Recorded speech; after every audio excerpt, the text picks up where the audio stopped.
नमस्कार, आपके साथ मैं हूं सबीना तामंग देशमुख और न्यूज 18 कुंभ, जो कि सबसे बड़ा वो डिजिटल प्लेटफॉर्म है खास आपके लिए, जिसे आपको महाकुंभ से जुड़ी हुई हर परंपरा, हर संस्कृति की पूरी जानकारी मिल रही है। सबसे पहले धन्यवाद, आप सभी हमारे सफर में हमारा साथ निभा रहे हैं। देखिए, भारतीय परंपरा और संस्कृति हर व्यक्ति, हर शख्स को अपनी तरफ आकर्षित करती है और संस्कृति के रक्षक के तौर पर जाने जाने वाले जो नागा साधु हैं, उनकी कहानी भी अद्भुत है। त्याग, समर्पण, भक्ति भरे महाकुंभ में दुनिया भर के भक्त शामिल होते हैं। हर साल यहाँ पर धार्मिक मेला कुछ इस तरह से आयोजित होता है, तो वहीं इस दौरान कई अनुष्ठान भी यहाँ पर किए जाते हैं, जिनमें से एक नागा साधु की शाही बारात भी मानी जाती है। हर 12 साल में बड़े स्तर पर प्रयागराज में इस आध्यात्मिक, धार्मिक और दिव्य मेले का आयोजन किया जाता है। माना जाता है कि नागा साधुओं को संसार की सभी सुख सुविधाओं को त्याग कर अपना जीवन जीना होता है। उनको पूरा जीवन भगवान शिव महादेव की आराधना को लेकर समर्पित करना होता है। धार्मिक मान्यता यह है कि नागा साधु महादेव को बेहद प्रिय हैं। लेकिन क्या आप जानते हैं कि जब भगवान शंकर माता पार्वती के साथ विवाह करके लौट रहे थे, तो नागा साधु रास्ते में खड़े होकर रोने लगे, चीखने लगे। वो इतना रोए कि संपूर्ण संसार में कहा जाता है हाहाकार मच गया। लेकिन इसके पीछे वजह क्या थी? धार्मिक कथाओं के मुताबिक जब भगवान शंकर माता पार्वती से विवाह रचाने के लिए गए थे, तो उनकी बारात में समस्त ब्रह्मांड के चर अचर, जीव, दैत्य, दानव, देवता, राक्षस, गंधर्व, किन्नर, नर सभी शामिल थे। लेकिन नागा साधु दरअसल भगवान शिव की तपस्या में इतना लीन थे कि उनको ये मालूम ही नहीं चल पाया कि भगवान शिव का माता पार्वती के साथ विवाह हो चुका है। और जब भगवान शंकर माता पार्वती से विवाह रचाकर कैलाश पर्वत की तरफ जा रहे थे, तभी नागाओं को इस बात की खबर लगी। तो वो वहीं रास्ते में खड़े हो गए और रोने लगे, चीखने लगे, इस बात का दुख जताने लगे कि हम परम भक्त होने के बावजूद आपकी विवाह में शामिल नहीं हो सके। और इसे लेकर उनके मन में ये दुख इतना ज्यादा होने लगा कि उनकी आंखों से आंसुओं की बाढ़ तक आ गई। जी हाँ, कहा जाता है कि जब भगवान शिव माता पार्वती के साथ कैलाश लौटे, तब नागा साधु कैलाश के प्रवेश द्वार पर ही खड़े होकर तेज तेज रोने लगे। जब भगवान शिव ने उनसे रोने के कारण पूछा, तो उन्होंने यही बताया कि हम शिव बारात का हिस्सा नहीं बन पाए, इसलिए वो बहुत ज्यादा आहत है, दुखी हैं। तब जानते हैं भगवान शिव ने नागा साधुओं को यह वचन दिया कि जल्द ही उन्हें शाही बारात निकालने का मौका मिलेगा। यह वचन भी था और वरदान भी था।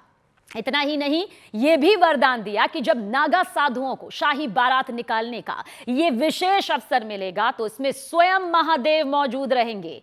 इसके बाद समुद्र मंथन के दौरान जब अमृत निकला और पहली बार महाकुंभ का आयोजन हुआ, तब भगवान शिव की प्रेरणा से नागा साधुओं ने शाही बारात निकालकर महाकुंभ का आरंभ किया और इस दौरान उन्होंने भव्य शाही बारात निकाली। ये बात बहुत कम लोग जानते हैं। दरअसल इसमें नागा साधुओं ने भस्म, रुद्राक्ष और फूलों से भव्य श्रृंगार किया था। तभी से ये मान्यता है कि जब भी महाकुंभ होगा, नागा साधुओं के जरिए, नागा साधुओं के द्वारा ये शाही बारात निकाली जाती है। और जिस व्यक्ति को कहते हैं ये शाही बारात देखने का मौका मिलता है, उस पर साक्षात भगवान महादेव, भगवान शिव की कृपा बन जाती है। इसलिए सौभाग्यशाली ही होता है वो भक्त, वो श्रद्धालु जो ये शाही बारात देख पाता है, यानी कि नागा साधुओं की ये शाही बारात जो महाकुंभ का विशेष हिस्सा होती है। इसलिए सिर्फ आकर्षण के तौर पर नहीं लेना चाहिए। ये वो बारात नहीं है जो आम जन की होती है, ये तो साक्षात महादेव की बारात मानी जाती है। महाकुंभ में देश विदेश से सभी साधु संतों का जमावड़ा देखने को मिलता है। नागा साधुओं की शाही बारात देखने के लिए न सिर्फ देश बल्कि विदेशी धरती से भी श्रद्धालु की वो तादाद नजर आती है जो भारत की ताकत को दिखाती है। महाकुंभ के दौरान यूं तो कई पारंपरिक रीतियां अलग अलग साधु संतों के अखाड़ों के द्वारा निभाई जाती है, लेकिन नागा साधुओं की शाही बारात का महत्व सबसे खास होता है और इसे देखने वाले सबसे ज्यादा सौभाग्यशाली माने जाते हैं। माना जाता है कि जिन्हें नागा साधुओं की शाही बारात देखने का मौका मिलता है, शिव की कृपा उस पर होती है, विशेष कृपा होती है। इसलिए नागा साधुओं की शाही बारात निकालने के बारे में कुछ और बातें भी यहां जाननी जरूरी हैं। देखिए, महाकुंभ में नागा साधुओं की शाही बारात भगवान शिव की बारात का प्रतीक मानी जाती है, क्योंकि यह वरदान भगवान शिव के जरिए मिला था।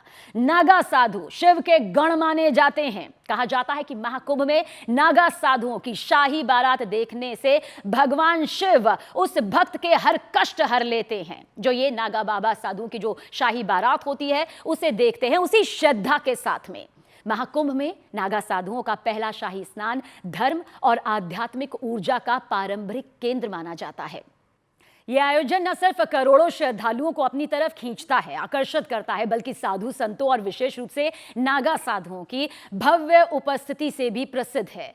नागा शब्द की उत्पत्ति जान लीजिए। इसके बारे में कुछ विद्वानों की मान्यता है कि यह शब्द संस्कृति के नागा शब्द से निकला है, जिसका अर्थ होता है पहाड़ से, और इस पर रहने वाले लोग पहाड़ी या नागा कहलाते हैं। वैसे कछारी भाषा में नागा का तात्पर्य एक युवा बहादुर लड़ाके व्यक्ति से भी है, यानी कि एक लड़ाकू शख्स, इससे भी लिया गया है।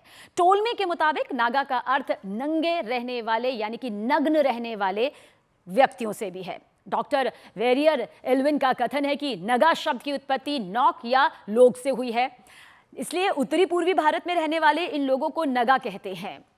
महाकुंभ में नागा साधुओं की शोभा यात्रा भगवान शिव की बारात के रूप में जानी जाती है। इनकी उपस्थिति महाकुंभ की धार्मिक आस्था को और ज्यादा प्रगाढ़ करती है। नागा साधु पहले शाही स्नान करते हैं, राजयोगी स्नान जिसे कहा जाता है, विशेष स्नान जिसे कहा जाता है, और उनके दर्शन को अत्यंत शुभ माना जाता है।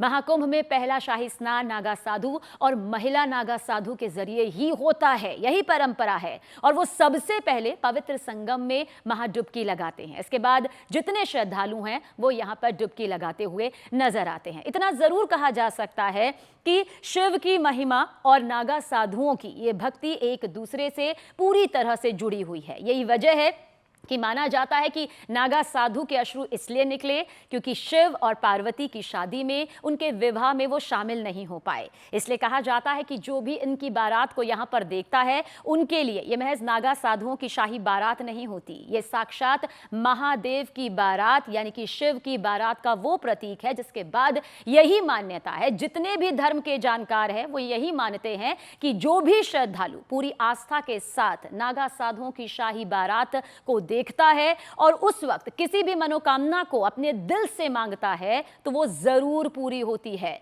नागा साधु या महिला नागा साधु ये सिर्फ साधु या संत नहीं है, बल्कि इनकी कठोर तपस्या, कठिन तपस्या जो कि सालों साल बाद होती है, जिसके बाद इन्हें एक दीक्षा भी यहां पर लेनी पड़ती है। और आप सोचिए, इसी को कहा जाता है नागा साधुओं की वो रहस्यमय दुनिया, जिसके बारे में बहुत बारीकी से हम अपने वीडियोस के जरिए आप तक सारी जानकारी पहुंचा रहे हैं।